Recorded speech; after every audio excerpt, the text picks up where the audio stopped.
What I have right here is the Roccat Vulcan II Mini. It's a 65% layout with arrow keys, and it's got a nice slim low profile design. It looks good, but the small form factor category has a lot of competition, so Rockat's really gonna have to deliver on performance and features if they wanna sell a lot of these to gamers. If you care about packaging, you'll be happy to know they did a good job. It's a nice box with some foam padding on the inside to protect the keyboard. So the first thing to take a look at here is the cable. It's detachable, it feels like nice quality braided fiber, it's 1.8 meters long, and the connectors are USB-A and USB-C. This is a little multilingual quick start guide to get you up and running. I mean, it's a keyboard and you probably know how to use it, but hey, it's here if you need it. Now for the good stuff. Let's get the plastic off here and get a close look at the board. You can get this in black or white. Obviously this is supposed to be the black model. The keys and the base are all black, but the top's actually more of a smoky gray color. And that's normal for Vulcan boards. We see it on some of their other ones too. And I think it looks awesome, and it has the added benefit of making dust and dirt a little bit less noticeable. Without the cable, the board weighs around 500 grams and it feels pretty well made, but it's definitely not as solid feeling as the HyperX Alloy Origin 60 that I recently reviewed. The top plate on here is aluminum, but the rest of the frame's just plastic. You can see the flexibility here when I press down in the middle, and that seems to be the story with all Vulcan boards, or at least the ones I've tested. Overall, the build quality is good, it's just not the best out there. Underneath, there's a double set of kickstands for angle adjustment and lots of big rubber pads for grip, and that's super important for these smaller boards because they just don't have the weight and surface area to reduce slipping like big full-size boards do. At its thickest point near the back, it's just 31 millimeters high, and obviously that's without the kickstands deployed. It really helps deliver that slim and low profile look that they're going after. Speaking of low profile, we gotta talk about these keycaps. I couldn't find any official info on Rockat's website about what the material is, but they feel more like an ABS compared to PBT double shot to me. I don't see any texture on there, I can't feel any texture on there, and they do seem to attract fingerprints pretty easily. But they feel awesome. I've used these low profile caps for a while on the Vulcan 121 AMO, and I love them. That's actually one of my favorite gaming keyboards of all time.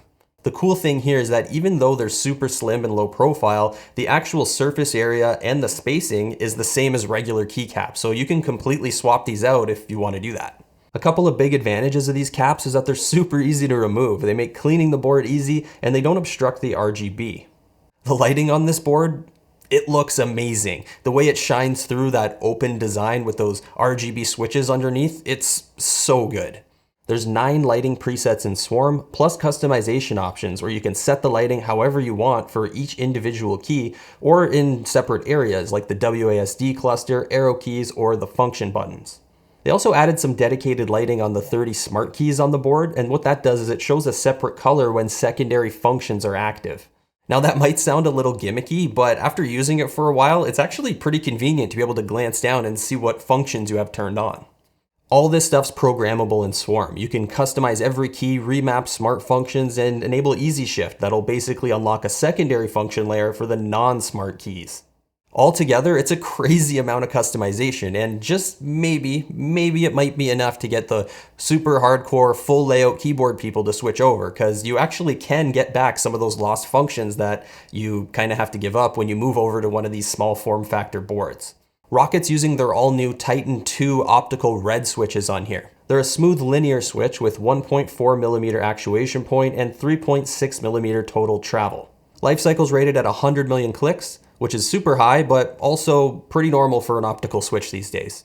I think they're a nice feeling switch. They're smooth and responsive, and the noise profile is actually pretty tolerable, which is good for like a mechanical optical type of board. So here's a quick sound test for you so you can see what I'm talking about.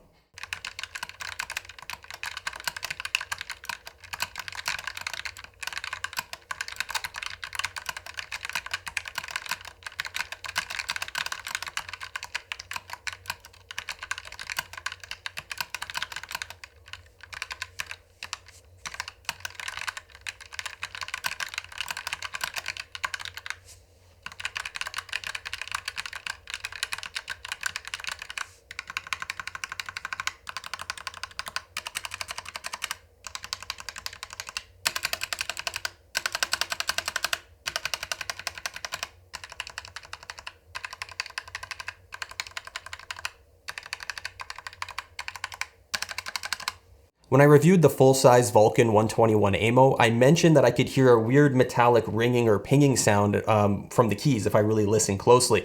Now, that's totally not the case with this board, so I don't know if it's those new Titan II optical switches where they've been improved, or if it's just a better overall design where they tighten things up, but that issue is not present on the new Vulcan II Mini. Now, with all that technical stuff out of the way, let's finally talk about how it performs. If you watch my keyboard and mouse reviews, you know I love playing FPS games.